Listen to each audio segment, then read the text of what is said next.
Hello everyone, welcome back to another video and it is the vlog of one day before my science exam and fortunately मेरे science exam से एक दिन पहले Sunday था तो मैं उसके लिए काफ़ी ग्रेटफुल थी क्योंकि science needs a lot of practice and I need to work hard in science.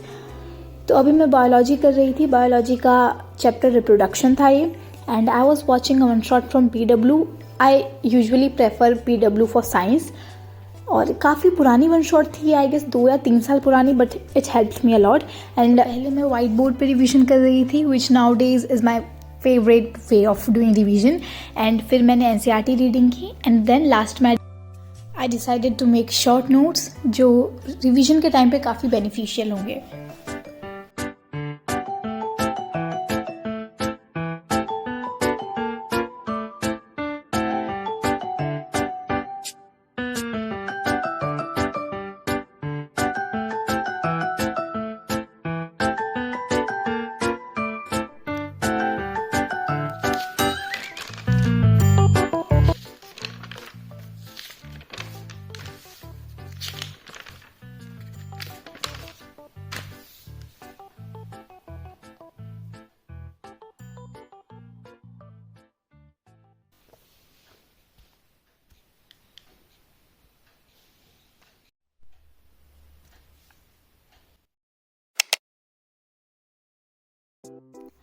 तो सुबह उठते ही I decided to study chemistry और मैं थोड़ा लेट उठी थी क्योंकि रात को थोड़ा लेट सोई थी और लेट इसलिए सोई थी क्योंकि काफ़ी लंबा स्टडी सेशन हो गया था। 2 तारीख को पढ़ने बैठी और तब पढ़ के उठी तो तारीख ही बदल गई थी। वो इसलिए क्योंकि वन शॉट काफ़ी लंबा हो गया था। मुझे बाद में लगा भी कि रिवीजन के पर्पज़ से मुझे छोटा ही देखना चाहिए था, लेकिन फिर भी मैंने 4-5 घंटे का देख लिया और फिर शॉर्ट नोट्स के साथ और भी ज़्यादा टाइम लग गया इसीलिए। और यहाँ मैं केमिस्ट्री में कार्बोनेट्स कंपाउंड्स की NCERT एक्सरसाइज सॉल्व कर रही थी एंड क्योंकि मैं ये वीडियो पेपर होने के बाद एडिट कर रही हूँ तो आई कैन टेल यू अभी कि मेरा पेपर कैसा गया। और मेरा पेपर उतना अच्छा नहीं गया जितना मैंने एक्सपेक्ट किया था और अगेन मैंने एनालाइज़ किया तो मैंने पाया कि मैंने बहुत टाइम लगाया पेपर करने में। मुझे लास्ट में वापस से अपना पेपर रीचेक करने का टाइम नहीं मिला और बाकी क्वेश्चंस भी फिज़िक्स के तो काफ़ी टफ थे, न्यूमेरिकल्स वगैरह। तो ओके कोई नहीं, we will again work hard, we will work harder. और मैंने खुद से प्रॉमिस किया है कि प्री बोर्ड 2 में I will not disappoint my self, कितना ही खुद को रगड़ना पड़े, बट मैं साइंस के पेपर वाले दिन लटका हुआ मुंह नहीं लेके आऊँगी। यहाँ पे मैं फ़िज़िक्स के न्यूमेरिकल सॉल्व कर रही थी। चैप्टर था इलेक्ट्रिसिटी। फ़िज़िक्स में मेनली इलेक्ट्रिसिटी चैप्टर ही है जहाँ से सबसे ज़्यादा टफ न्यूमेरिकल्स आ सकते हैं।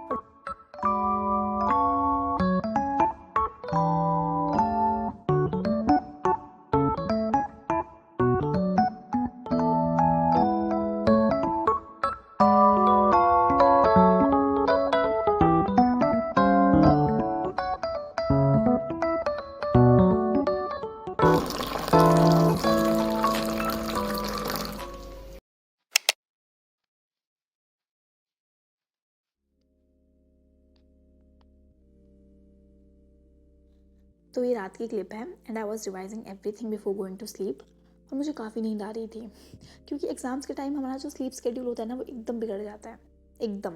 मतलब उठो पढ़ो तब नींद आ जाए सो जाओ, नींद तो काफ़ी कम ही हो जाती है एकदम, बट कोई नहीं, it will be worth it one day.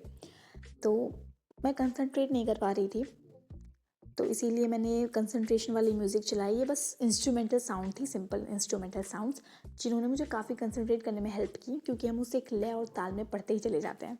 Spotify अपनी आदत से मजबूर बीच बीच में एड्स दे रहा था, बट कोई नहीं, इतने पैसे नहीं है कि हम प्रीमियम खरीद पाएँ, तो विल मैनेज। स्टार्टिंग में आपने कोट पढ़ा होगा कि it's not about hard work only but it's about the will and dedication to achieve your dreams.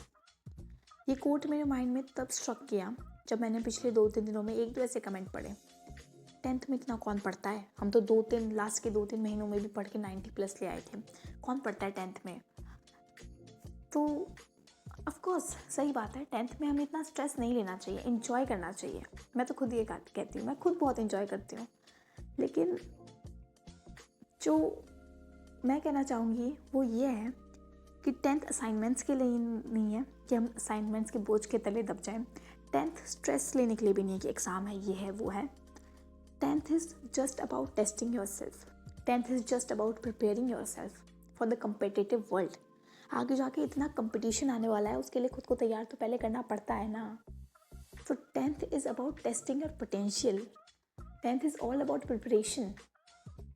ठीक है, तो इसीलिए ऐसा मत समझो कि 10th में लास्ट के 1 महीने पढ़ के अच्छे नंबर आएंगे बोर्ड्स में, लेकिन आप आगे के लिए तो रेडी नहीं होगे ना, आपको तो वो 1 महीने वाली आदत ही रहेगी।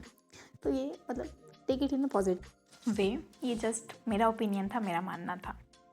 और मीट चिंटी ये चिंटी है, इसके कई भाई बहन भी हैं बट वो अभी छुपे हुए हैं। ये हमारे घर के पीछे रहते हैं और अचानक से रात को बहुत ज़ोर ज़ोर से भौंकने लगे। तो मम्मी और मुझे लगा कि इन्हें बहुत ज़्यादा भूख लगी है, तो हम इन्हें रोटी खिलाने आ गए। So that's it. Thank you so much for watching. Bye. Take care.